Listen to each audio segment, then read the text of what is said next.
Hey everyone, welcome to the L.A.M.E Book Club podcast. My name is Ellie. And I'm Melissa. And we are so excited because we are on episode 23 of Throne of Glass. We're doing... I thought you were going to say 23 of 100. It feels like that. No. We're doing The Assassin's Blade. We are on the novella The Assassin and the Healer this week. But before we jump in, Melissa, what are our talking points today? Well, big news, actually. A lot happened this week in the book world. Wild. Honestly, I've heard some thoughts, strong opinions as far as the timing of everything. But Rebecca Yarros released, well, she announced it last week, but they actually came out this week, some bonus chapters for Iron Flame.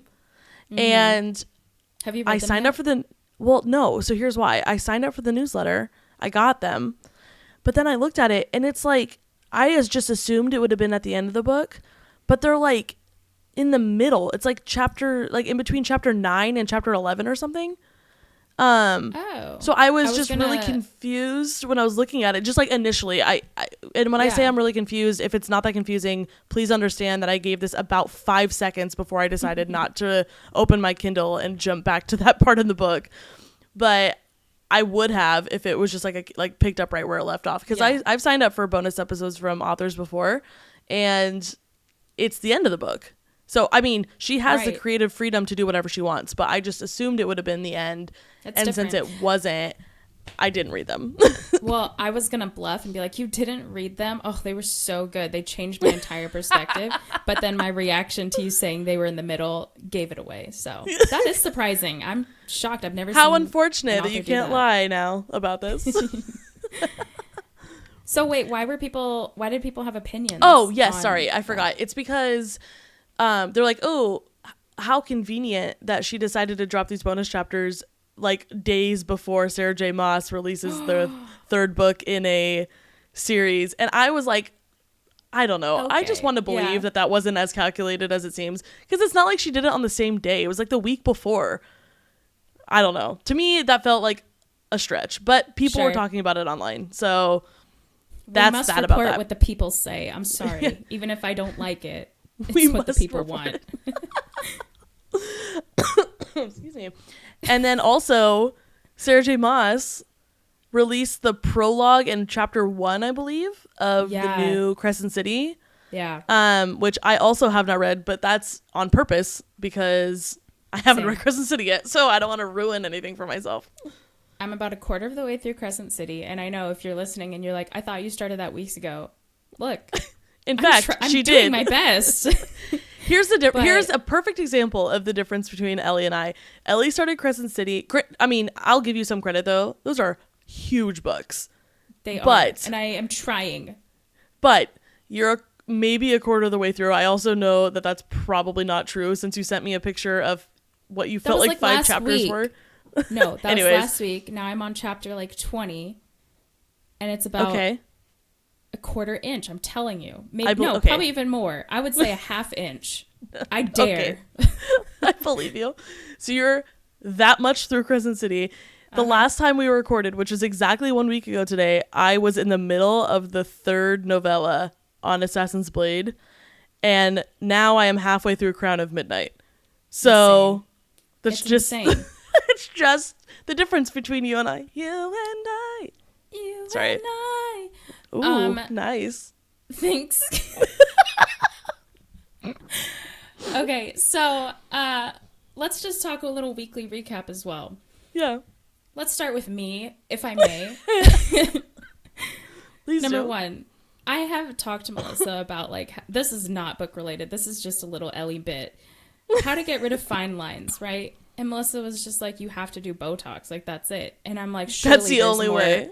Surely there's a more organic way. So here I am on my knees, putting a jade roller into the freezer, begging it to take away these fine lines. I'm 2 weeks into this jade roller. No, it ain't it. That's not the move. I will say, if you're gonna pause, first off, when you said I am on my knees putting a jade roller in the freezer, I was like, why is your freezer so low to the ground? But I realize now you meant praying that it's gonna work. Praying. But it didn't. Update. I think you're gonna have to give it more than 2 weeks. It's a rock. Well, what cracks me up is like every time Melissa calls me, I'm in the bathroom freaking steaming and jade rolling my face. And she can't talk when we're like doing that. I know, So and she chokes doesn't. me. I'm just like, why are you? Stop when I'm calling you. Stop for me. Stop. But you don't, and you choke every time. And look, it's not helping anyone.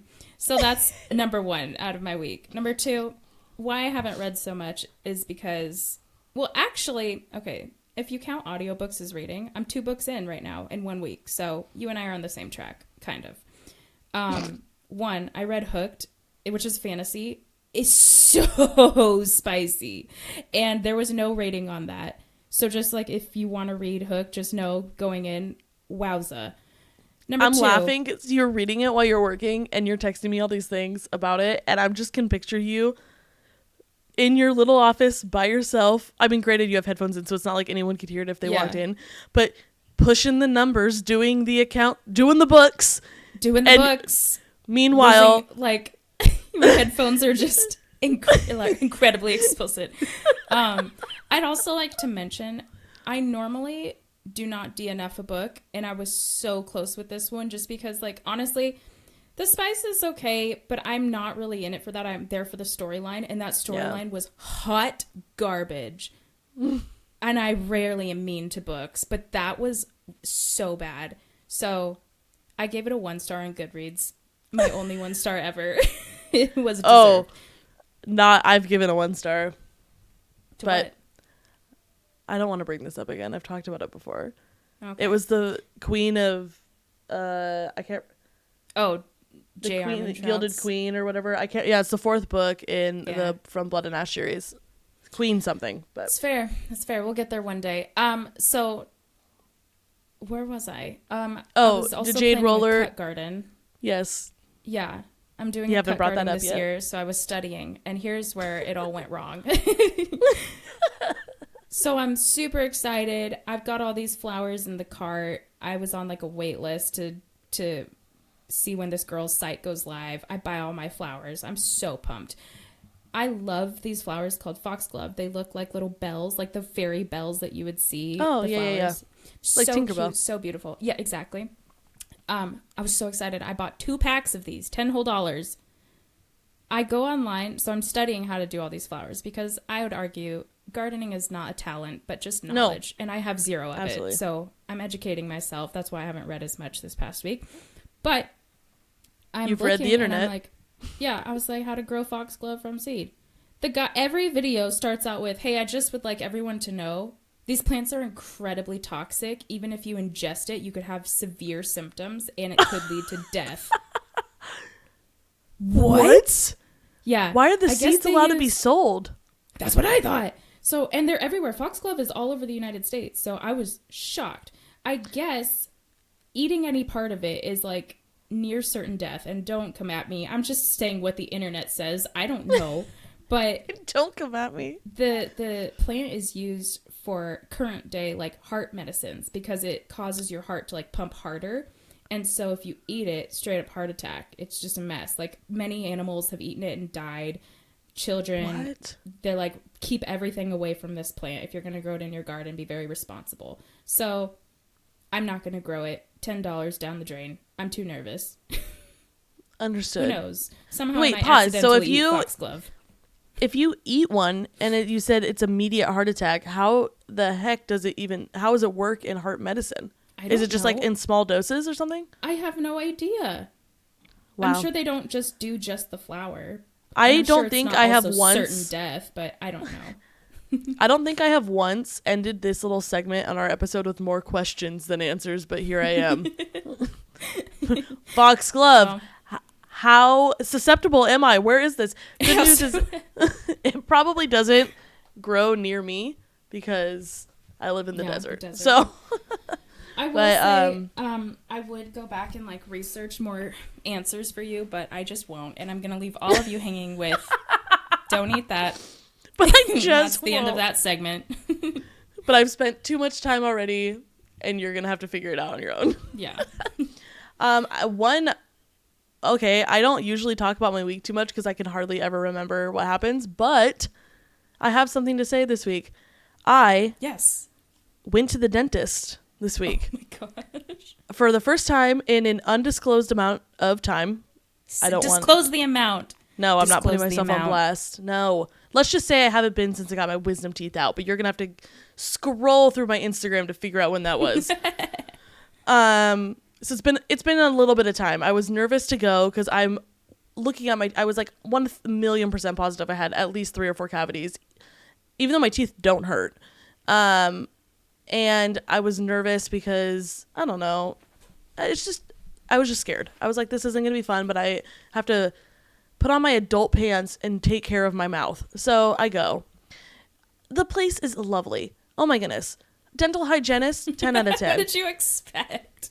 Well, your story of getting verbally accosted by your dental hygienist made me nervous. That's like one person. Normally my dentist is my friend. He does beekeeping. I talked to him about that, and we're great. And also they serve specialty coffees there. My dentist, the place is magnificent. It was just that one really weird situation. Like I said, it's been an undisclosed amount of time, and I just didn't remember. And I was just nervous because that is the most recent dental experience I've heard from someone. So I was also scared that they were going to be like so annoyed or annoying to me about how long it had been since I'd been there. But good news, they weren't, partially because I lied and didn't tell them exactly how long. And partially because, guess what? No cavities. Woo! None. I was shocked. I was like, he was like, I told the dental hygienist what I was concerned about, and she goes, okay, well, we'll have the dentist look at you. And so then he came after they did my x-rays, and she like had started a little bit of the cleaning, and he goes, so is any concerns? And I told him, I was like, well, doc, I'm sure I have at least 3 or 4 cavities. Like, and he goes, no, you don't. And I'm like, well, okay, but you also haven't looked at my mouth yet. I think they're there. And he goes, well, I looked at your x-rays and I would have seen them on your x-ray. And I was like, oh, interesting. Did not know that. Good to know. He's like, yeah, you just have some staining, but they're not like cavities yet. He's like, now, if you decide to drink a bunch of coffee and stop brushing your teeth, they probably will turn into cavities. But if you don't have any cavities, he goes, generally by your early 20s, like unless you really stop taking care of yourself, odds are you're probably not going to get one until you're like older. And I was like, so interesting. So now I know I don't have to go back to the dentist. I'm just kidding. I made my appointment. Gosh. I'm going back. Moral of the story, but who needs them? Moral of the story is I have iron teeth. You have no idea what you even just said. I don't. I'm going to write that down. Okay. Oh, no, I do. I've been reading. But regardless. Oh, my bid. I'm done. That's it. The like and subscribe. Oh, portion. Yeah. You're so right. We're awesome. You should follow us on Instagram. If you don't already, it's L.A.M.E Book Club Pod. We have a TikTok. I posted 1 in the last 3 weeks, so really active on that. And also YouTube. If you don't follow us already, like, subscribe, do all the things. If you listen on, obviously if you listen on Spotify, feel free to give us 5 stars as well. But if you listen on Apple Podcast, and leave like an actual review, not just like stars, it boosts our algorithm a ton, and pushes our podcast out to more people. So we would greatly appreciate if you do that. And if you do, as incentive, we will read your review on the next episode after we see it. So speaking of, I'm gonna read a little something somebody wrote in this week, which was so sweet. Yay. Go. She said, I have to say I love your podcast. She's a little behind on Acts of Part 3. Totally fine. But she says, my favorite thing to listen to when I'm working out or at the gym or just working. And I was like, oh, that's so sweet. Totally made my entire day. Honestly. Love hearing that. So thank you. If you like it too, tell us, because we're sensitive people. So this helps. Yeah. It helps us. I'm just kidding. But not at all, actually. Cool. And so with all of that, now that we've talked for a while, Ellie, are you ready to jump in to The Assassin and the Healer? I am. It's going to be another one of these like interviews for you. I know. These. I love this format. Okay, here we go. Are you ready? Right. That's the question. You're so right. I don't know why. I'm just so used to doing that. I am ready. Go ahead. Okay. So we start off at the White Pig Inn, where Celeana is staying, and a woman named Yrene Towers is watching her curiously as she drinks. Irene works at the Pig, and we get to be inside her head, learning that she only started working there out of absolute desperation, and the owner's is pretty much like a low-life scumboy. Icky, icky. How did you picture Irene upon first description? Have you seen Downton Abbey? Nope. My mom loves that show, though. I, too, love that show. But you're not going to know. I picture her like one of the... She's not... Like housekeepers. What's on the there. Name? I'll look or it no, up sorry, on she's the a chef. I cannot remember her name. She's like the assistant cook in the show. Cook? In Downton Abbey. She has brown hair, kind of like a face. Oh, you know what? Yeah. But no, I can't. That's not how I pictured her. But does it say what her name is on there? I can't remember. Mrs. Patmore? No. Sophie McShera. Daisy. That's it. I picture her there like Daisy on Downton Abbey. So when I first read this, I realized reading this a second time, they don't give a description of Irene, which is why I did not have a picture in my head. They also just character descriptions also don't usually matter for me, but extra when there isn't one. Yeah. That's so true. I pictured her as like this little blonde girl that like was frail and teeny tiny.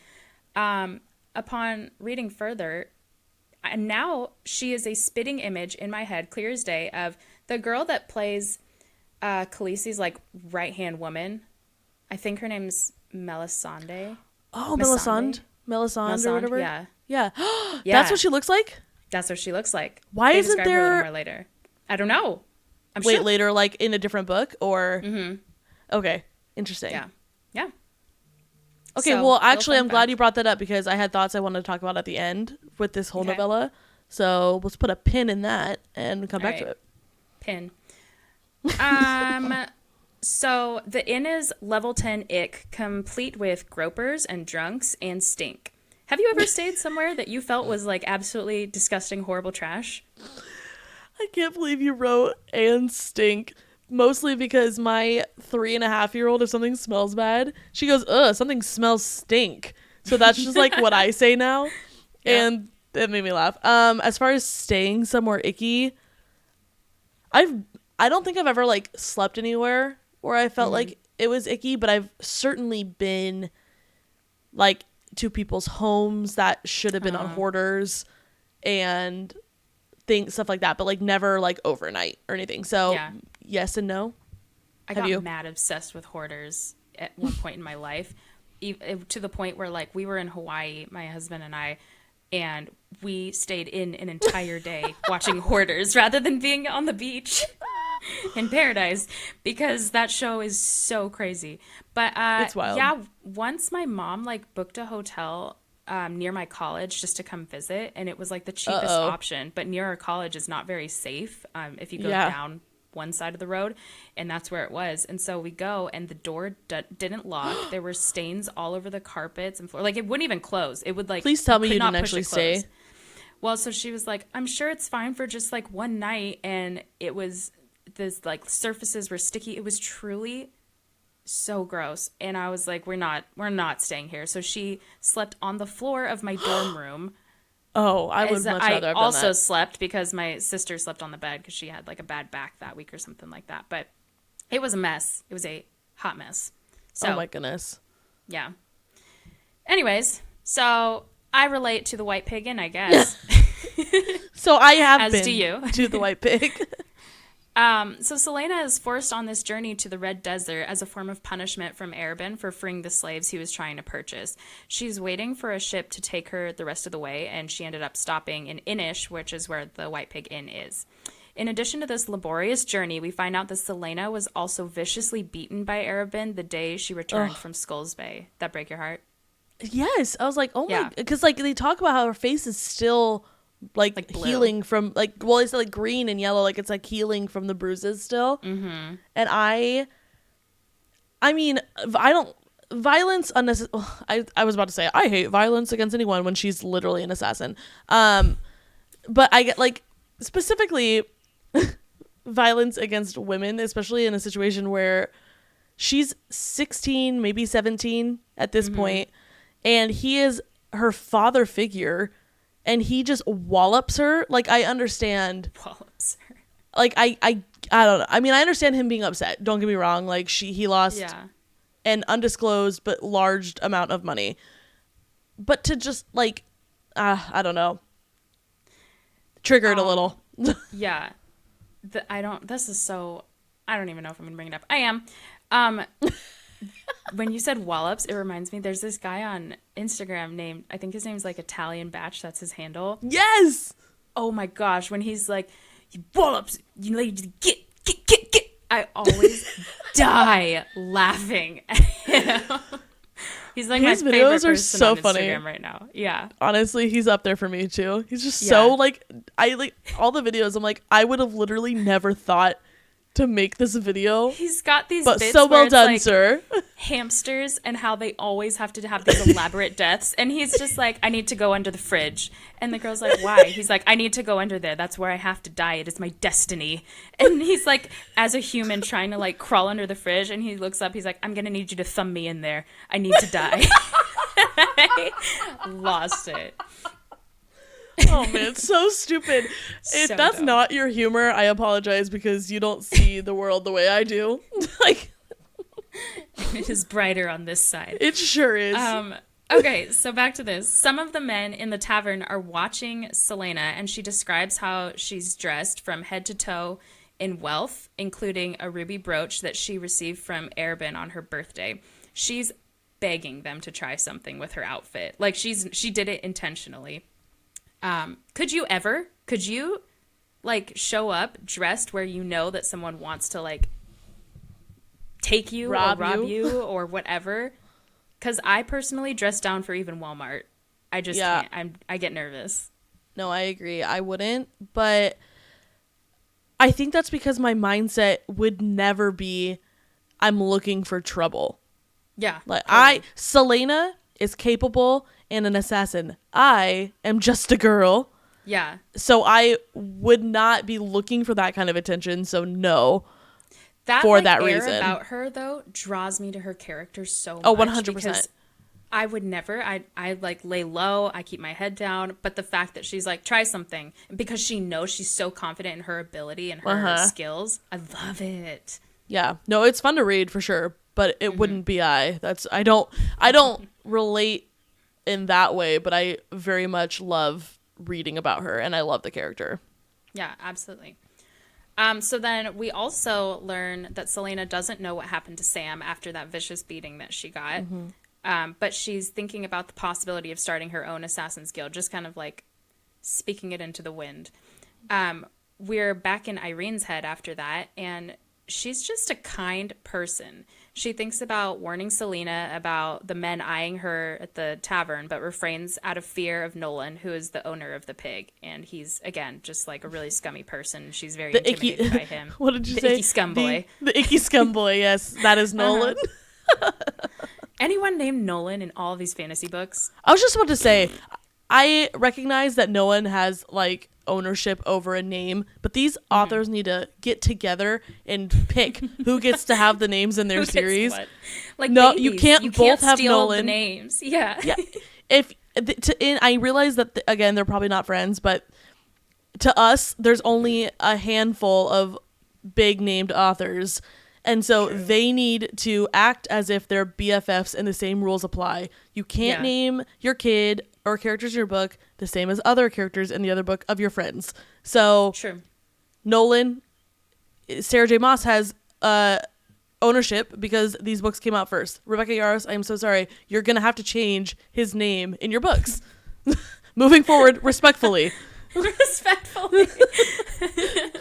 Just like recast the name instead of Nolan. No, it's just henceforth known as forever from this day forth and forever known as Zachary. Just the dumbest, like Jim. Oh, man. Okay. Oh, So wow, that then- got me. I'm so sorry. No, I'm not. That was funny. No, I'm not. So Irene thinks back on her mother, who was a good woman and a healer. Healers have magic power, but the magic disappeared when L.A.M.E took over. Do you have any theories yet on how the magic disappeared? Because this is probably the second time we've heard about the magic disappearing at this point. I don't. At this point, I didn't have any theories on how it had disappeared, but the fact that it had already been brought up so many times in 100 pages of the book, I was like, well, it's going to come back. Yeah. Like, they're not going to talk about how it's gone so much unless it returns. Sure. So I was curious, like, I felt like the king maybe had some power at this point that because obviously he's leading L.A.M E, but I couldn't figure out why or how. Truth be told, Ellie, I don't think, I mean, maybe I've read so much in the last week, so it might be like all cramming together. I don't even think the king of L.A.M E had been mentioned at this point. Really? Well, maybe not. I think they had talked about how L.A.M E had like taken over, but I don't think we've gotten much. About, like, to this part of the book.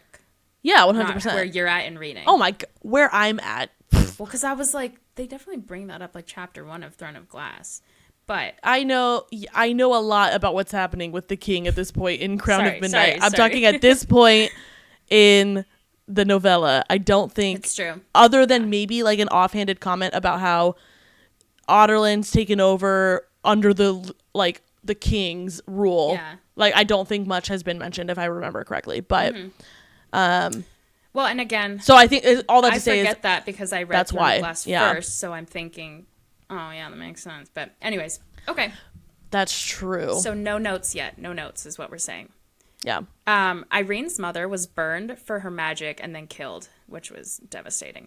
Irene wanted to follow in her mother's footsteps and become a healer as well, so she trained under her as a child, but then after her mother died, she took the money she had and set out for Antica, which is a city on the southern continent untouched by L.A.M E and war, where magic could possibly still exist. Antica housed the Torres Esme, an academy of healers. That's where she aimed to go. However, she found herself at Inish, where she planned to get a boat, but it was there that she ran out of money, and she ended up working at the Pig. So at first she started working at the Pig temporarily, but then she realized that she'd need money when she got to the Torres Esme to pay for training and all of that, so she stayed, and now it is her entire life, and she doesn't have a lot of hope for leaving, which was so sad. I know. Also, you said a Torres Esme. So much better than I did the first handful of times I saw it, which is only a handful of times. We're just going to move on. But it wasn't that. It wasn't correct. Should we move on? I feel like you should just all of a sudden, she's jolted away. I'm just kidding. I don't really remember because now that I've heard it said correctly, like I say it right. Yeah. But it was, I don't know. I think I looked at it and I was like, I stopped reading and just was kind of like, what? Big eyes. Okay. So all of a sudden, she's jolted from her thoughts, Irene is, when men walk into the bar after hours looking to take the tips that they saw her make. But who comes to the rescue? None other than Celeana. Yeah. Celeana literally says that the fight was over too quickly to be enjoyable. She took those guys out so fast. However, she did get cut on her arm, so Irene takes care of her wound, and then they start talking. Irene tells Celeana why she ended up here, and Celeana hits her with some hard truths. After Irene comes up with multiple excuses of why she never went to Antica and stayed in Inish, Celeana says, "Life isn't easy, no matter where you are. You'll make choices you think are right and then suffer for them. So if you're going to be miserable, you might as well go to Antica and be miserable in the shadow of the Torres Esme." So true. Have you ever been... That's so right, Celeana. Right. No. Have you ever been in a place where you just sat in what seemed like the safe place when you should have leaped for the stars, if you will? Yeah.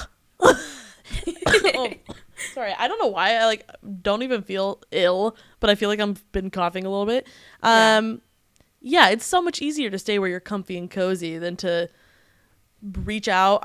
I can't even name one example because there's too many in my life, but yes is the reoccurring The answer. short answer. Yeah. The short answer. I just want to, at this point, I didn't feel like, because I read this first. Again, Ellie, you had already had 2 or 3 books under your belt when you read this one. But I didn't feel like I had enough character building on Celeana to like totally understand her attitude during this. I felt like she was a little short for no reason. You know what I mean? Like, she didn't know Irene. And like, Yeah. I think it's loving to tell people the truth. So I'm not saying she wasn't being in her own way kind and loving, or like the only way she knew how to be.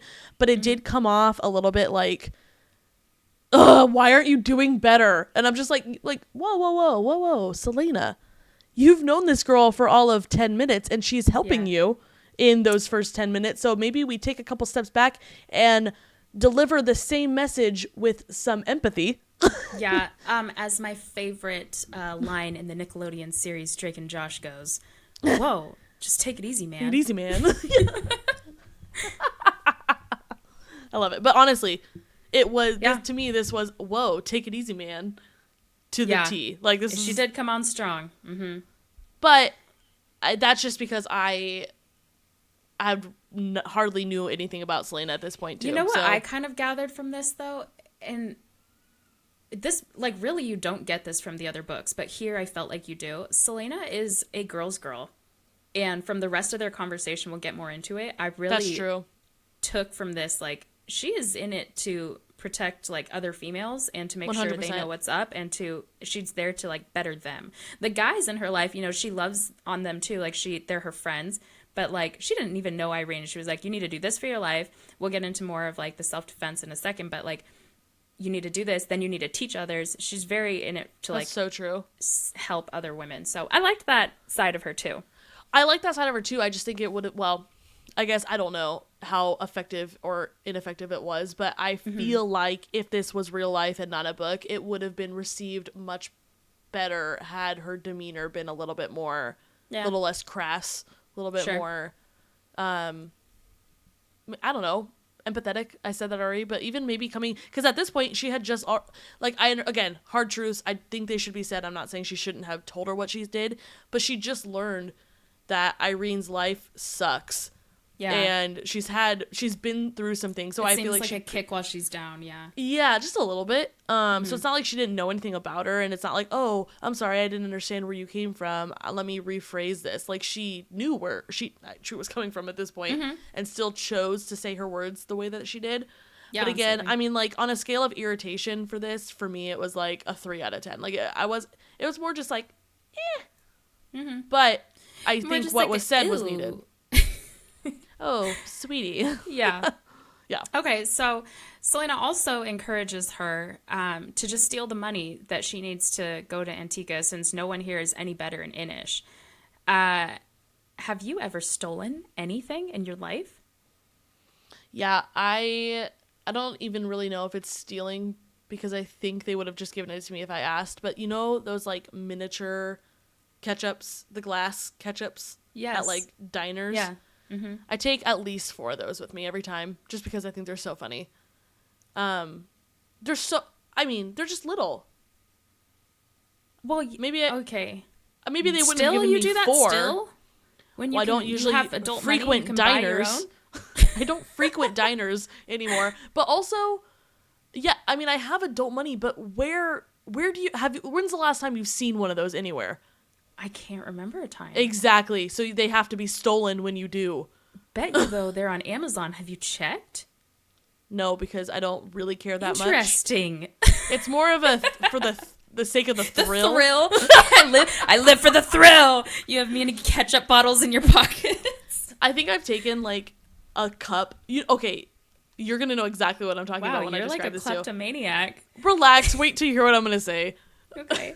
Also, I haven't done this in years. About the same amount of time since I've been to the dentist. So, which I just gave that a little bit away, but it's fine. You know those very specific type of cups that they have at pizza restaurants? They're a little bit bumpy. They're usually red. Like the red. Yeah. And they're thick. I hate those. I feel icky about those. I've taken a couple of those. Ew. Maybe like 2. But that's not the move. Throw those away immediately. Again, I feel like those are so it's greasy. less about the thing and more of the thrill of taking something. I guess. It was thrilling to. I still drink out of that cup. Well, I'm no better because the one and only thing I've attempted to steal but got literally caught in the middle was, those little, like, if you ask for, like, a side of teriyaki sauce at a sushi place or, like, Yum Yum or whatever, they give you, like, a tiny little dish. Oh, yep. I've never stolen anything in my life, so this is my first attempt to be, like, cool and just, like, do something for just the thrill of it, honestly, because I wanted to bring it home to Grant, who always steals, like, beer glasses from any novelty place. Not, like, a store, but, like, a restaurant. Like, if we went to Ireland, and he took a beer glass from literally every single pub we went to. He's a kleptomaniac, I tell you what. He, like, hides them under his top hats. Just if kidding. the Irish authority is listening to this, I've for got legal the purposes, it's a bit. But I wanted to take this little tiny, like, sushi cup, this little sauce cup, to be cool. So I put it in my to-go box, and literally the manager walked by and she was like, "Oh, no, that's not for to-go." And she took it out, and I was like, I'm so sorry. Caught in the act, caught red-handed. The Lord has humbled me once again. You said you got caught, so I was expecting it, but the way you got caught was so much better than I was hoping. It was so embarrassing, but I genuinely think she, like, thought, I don't know, maybe that was her graceful way of saying, like... No, I was just about to say, that she knows you were trying to do that on purpose. And she was trying to be like, how do I approach this without being like, you're stealing? Because it's probably 30 cents. But yeah. No, oh my gosh. No. Now that I just stays feel here. like I feel terrible about it. Why was I trying to do that? Never steal from... Hey, Ellie. Never. Just don't. I'll bet. Have you looked on Amazon? Oh, I guarantee they're on Amazon. Probably 30 cents. Why don't you pick up those? Why don't you pick up those and you can get me some mini glass ketchup while you're at it? I will. Okay. So Irene is pure in heart, and she says she's no thief, unlike us psychopaths. Like us kleptos with our cups and ketchups. Celeana urges Irene to learn some self-defense maneuvers to stay safe no matter where she ends up. So Celeana takes Irene to the back alley to show her some self-defense moves. And I really liked this part of the chapter because all of these self-defense moves are legitimate and real and should be used in everybody's real life outside of fantasy as well. So I took a note to let you all recap on what they are. Ready? Also, this is very authentic because Ellie is a black belt in Taekwondo, so she does know what she's talking about. That's true. And I genuinely did learn 90% of these in Taekwondo because outside of competition fighting, you're not going to try to, like, throw kicks that are beautiful and practiced. You're going to get scrappy just to save your own life. So here we go. Number 1, men don't hunt for women who look like they'll put up a fight. So freaking toss up your dukes. Number 2, do not let them move you to a secondary location. If you ever watch John Mulaney, you got that bit. Have you seen that where he's like, nah, I ain't going to no secondary location. This is Baby J. These are my streets. Number 3, fight back enough to convince them that you're not worth it. My dad. Fake it till you make it. Quite literally. Yeah, literally. My dad used to say also, a little side note, if you get, like, abducted and put into, like, a car or something and they offer you any food, freaking scarf down that food as much as you possibly can to show them that, and this was, I think, before he really recognized that, like, sex trafficking was a bigger thing than holding children for ransom. So he was like, eat the food as fast and barbaric as you can so that they know that your parents have no money because they can't afford to give you food. And they'll be like, toss this kid out. They can't. They're too hungry. There's too much to unpack here. There sure is. I just want to move on.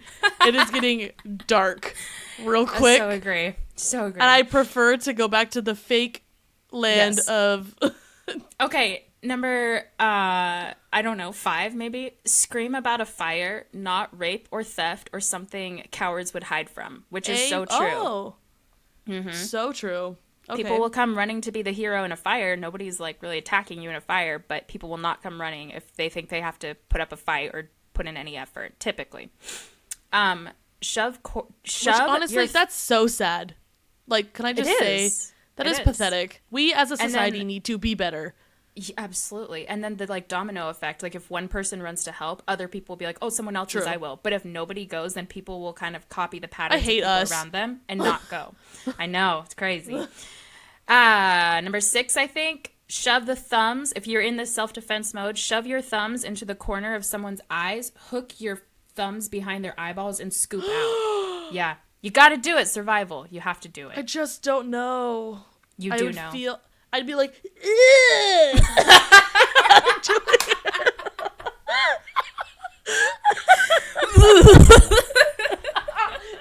the noises that we were making. I apologize to everyone listening on their car speakers right now, whatever this sounds like. Okay. Oh, man. Number 7. Pinch the upper thigh and stomp on the delicate part of the foot. For female or male, the upper thigh, that hurts like crazy. And then also, your foot has sensitive parts on it. For us that are not black belts in Taekwondo, what would you consider to be the sensitive part of a foot? Like the toe? Like where the flat part of your foot. Like the bridge. So like right above the toes? Yeah, right up. Well, it's like 2 to 3 inches above. The middle. Thank you. That's the word. Number 8, very important. I'm all over the place with the numbers. I don't know if I'm right. Hit the groin. Number 16. Always go for the cheap shot. And it's not cheap if you stay alive. That's so true. And number 11, maybe 9. Throw whatever money you have far and then run in the opposite direction. Oh yeah. So if it's a burglary, they'll go. They'll go for that. All right. So now you know. Some small self-defense moves. Thank you, which Sensei Ellie. Yeah, Sifu. Which leads me to my next question. Have you ever been in a fight? No. The end. You've never been in a fight? No, with words, not with fists. All right. Moving on. But you have, I'm assuming, because you're... Is that where you're leading to? I was just curious, but yeah, I have been. So. Which is just so funny. I feel like people can get a pretty good sense of our personalities from this, but if you were to like know us in real life, if someone gun to your head, you're like, who's ever been in a fight, Melissa or Ellie? I feel like it would seem like it would be me and not you. I think so. I would vote you before I'd vote me. I would vote myself, and I know I haven't. So, yeah, but I don't know. I don't know now. Everything's blurry. I was a kid. I don't think I ever really picked a fight, but they came to me. I picked... okay, you know what? I take that back. I was like Celeana. I picked them when I was in elementary school, but everyone knew better than to go further. Okay. I was the pinch police in elementary school. Like 4 teeth missing. Yeah. Yeah. I didn't have 3 front teeth, and that made them extra scared. They didn't know what they didn't know what was going to happen. Unpredictable. Where are her teeth? I could stick my tongue through my teeth. I'm dead. Like a snake. Okay. So Celeana teaches Irene all of these things. And Irene says, I need to go teach like Jessica or whoever her coworker is all this too. She says, teach any female who would take the time to listen. Oh, yeah. That's important. Irene starts to thank her, but then Celeana quiets her and motions to the 5 men approaching them. She kind of like points to the door, and Irene makes it into the kitchen and closes the door just before the men make it to them. She looks out the window to see how Celeana's doing, completely like she's going to be dead. But Celeana had already taken out 2 of the men by that time. She watched Celeana fight until she felt a knife against her neck. So, and once again, this is Irene's perspective. So Irene felt the knife against her neck. It gets confusing with 2 girls. Celeana narrows her eyes at Irene And she like kind of gives her like a look, and Irene puts her new lesson into practice. She stomps on the man's foot and then elbows the middle him. of his foot, The middle, delicate part of the foot, the middle, and elbows him until he's doubled over. And then she runs, and Celeana is all smiles. She says, "You're a quick learner." I don't think you added elbow to the gut in your list, so maybe we should do that. Add that to your list. Okay, add that. Celeana, oh no, we did that. So Celeana takes out the rest of the men, and Irene is absolutely in shock. She's gutted that Celeana could have essentially dispatched the men without letting the man hold a knife to her own throat. But Celeana says those men were a joke, and she just wanted Irene to get some real experience in a controlled environment. I would personally be like, if I was Irene, I would have been like, you are not a girl's girl. You did this on purpose, and I hate you. I'm going to bed. Which is essentially what Irene does. Yeah. So Irene was furious. So she doesn't say goodbye to Celeana. She just goes to bed. Have you ever not said goodbye to someone and regretted it? Not that Irene regrets it, but like, have you? Oh my gosh. Yes. On one hand, I'm so fortunate that this has never actually happened. Not on every hand, not on one. I'm very fortunate that this, but I have been in a lot of situations where my big feelings take over and I just leave, or I say something I know I shouldn't. I say something that I know is going to hurt emotionally and then walk away. And then within 20 seconds, I'm like, why did I do that? What if I never see them again? I cannot leave this on that note. But I still do. I have anxiety about it.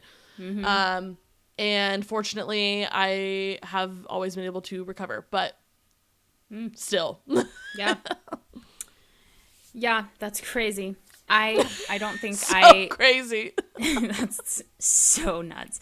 I don't think I've definitely said things where I've been like, and see ya, but yeah. Don't we all? Yeah, we do. We shouldn't, but we do. And with that, Irene went back to her room to get ready for work when she noticed a leather pouch on her bed with a note that said, "For wherever you need to go, and then some. The world needs more healers." The pouch included a pile of gold coins and the ruby brooch that Celeana was wearing that first night. Ah! I know. Gutted. I gutted. That was I thought it was sweet. I wasn't gutted, but I thought it was sweet. I honestly didn't expect it. Like, Celeana kind of comes off as a little bit selfish. Not even 100%. A little bit. She is very selfish. So it's not selfish. She comes off as just so materialistic, which she also is. She is. So it was. Which I like that about her. Not a lot of characters are. I know. They're always I'm so like poor. That about her. I couldn't afford this, so that's why I'm so tough. But she's like, nah, I love the extravagance in life. I live the life of luxury, and I like it. Yeah. So, yeah. I also too like. Okay, even on the opposite end of like a lot of books, like what you said, like, oh, I come from nothing, I have nothing, I don't care about anything. But even in books when people have a lot, so I mean, I guess just using Rhys as an example from ACOTAR, he is generous, which is awesome, but like he just kind of doesn't really talk about it. Like he doesn't really care. He does kind of like buy things unnecessarily, like a fourth house, but I don't know, it's not just like, I love that she has money and likes to spend it, and she's like, just, yep, I like the finer things in life. I couldn't live anywhere without the confectionery, and I couldn't live without a good place to buy clothes, and I can't live anywhere without all these things, like so many things that you absolutely can live without. Yeah, but she just is like, I like them, and this is what I want. She's a material city girl. We love it. I'm a material girl. I feel like I've referenced more songs in this episode than I have on any other. Yeah, and that's two more than I think I ever have. Yeah, two more than ever. So that's true. Well, so we love that Celeana was so generous and selfless in that she gave Irene so much money, which I kind of feel like was probably stolen. But besides the point, also the brooch, which was definitely a gift to her, so that was nice. No, she said that she gave her, it was like what she was traveling with to go to the Red Desert. Oh, well, there you go. Not stolen. It was not stolen. Also, she doesn't need to steal it. She has Arobyn's money. That's true. That's true. So Irene Towers left the White Pig and never looked back. That's where we kind of end with Irene. And where we end with Celeana is that she never saw Irene after that, but hoped that she wouldn't waste her life. She soon after set sail to the Red Desert. This And was that the is shortest novella. That novella. It was only 6 chapters. Yeah, it was real short. And I am taking the pin out of what I had mentioned earlier. Yes. As far as you said Irene is described later. Because I haven't gone through, I was actually thinking about this episode before we started recording, and I was like, okay, I have thoughts on it, whatever. But like, I thought this novella was so pointless. Only because it felt, outside of the fact that it's on her journey to the Red Desert, it felt out of all 5 of the novellas so out of pocket, the most random one.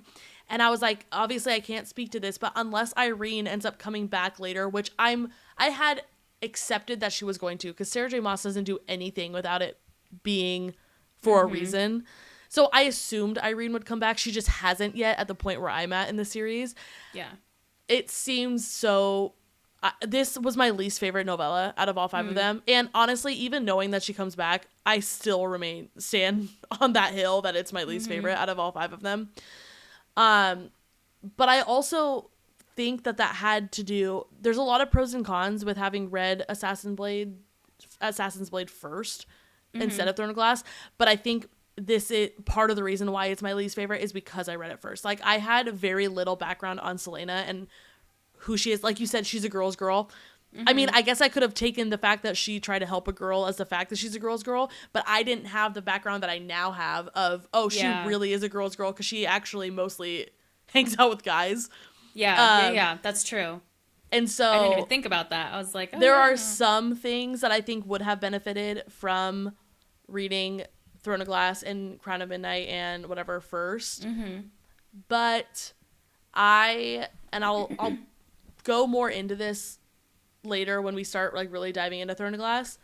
I stand by the fact that I'm so glad I read Assassin's Blade first. Oh, good. I honestly felt really nervous. I was really nervous. I was really nervous advised too. you to do that. Well, I was nervous too because I'm like, oh, there's so many options. I want my reading experience to be the best that it can be, and I don't want to make a choice that's going to ruin that. Yeah. And I feel like I did the opposite. It has only enhanced, because I know you said you weren't crazy about the first couple books because they felt kind of young adult. It felt kind of like blah.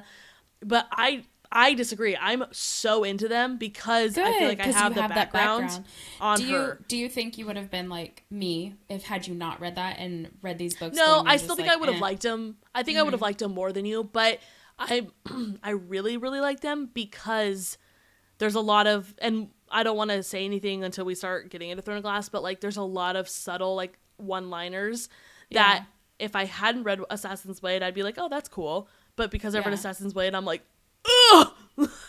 Yeah.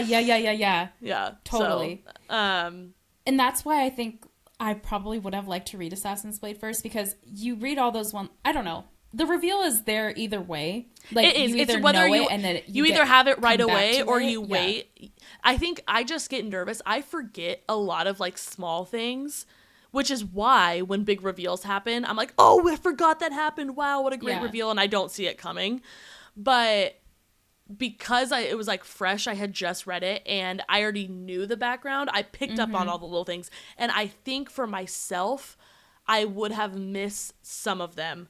Yeah. If I had read Throne of Glass. Not all of them. There's some that are pretty obvious, but like I would have missed some little things if I had read Throne of Glass first instead of Assassin's Blade. So I feel like for my personal experience, because I forget really easily and I love the details, but there's also a lot of details, it enhanced the reading experience for me because it was fresh.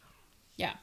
I also would like to note something. I'm annoyed with Fourth Wing and Iron Flame, because the more I read this book, this series again, like even Assassin's Blade, just going through these couple novellas, I'm remembering things that happen in the Throne of Glass series that I just think are way too similar. That there's not to say like, oh, SJM has a like ownership on all these themes, but there are so many themes that were taken from this series that are repeated in Iron Flame that it's so hard to think that this wasn't just like a one for one, like, oh yeah, I'll use that too. Oh, I'll use that too. And it honestly irks me. So we'll talk about it towards the end, but I thought there were a couple things after reading Iron Flame, but after like reading through the series again, I'm like, there's a lot more. Interesting. Yeah, I picked up on a couple things, but I don't want to. Yeah, we'll talk about it when we get those. It honestly we won't has spoil to be it. We'll just probably make after everyone the last. We won't spoil it. We're just gonna bring it up and then not finish what we're talking about to make everyone angry. As we do. And on that note, always see ya. Have a great week. No, but also we're done. Have so. a great week. But also, see ya. I hope everyone has a great week. I hope you all go to the dentist and have no cavities. I'm going to be talking about this for a while. I'm pretty proud of myself. I'm proud of you too. Thank you. I'm really enjoying reading these books. I know Ellie is enjoying going through them again. So I hope you're all enjoying either rereading them, reading them for the first time with us. Like I mentioned earlier, it means the world to us when you say nice things. So like, subscribe, follow us. Do all of that. And yeah, we're excited to keep going. We'll be back next week with it's the Assassin in the Desert, right? I think so. The third one? I don't know if that's the official title, but it is the desert one. It's the third one. Yeah. And I am excited because this is where this book picked up for me. I like the first one was okay. I really wasn't crazy about the second one, but I really got into the third one, and that's where the rest of the book for me kind of took off. So yeah, I'm excited to get into that one next week. Cool. Catch y'all next week. Bye. Bye.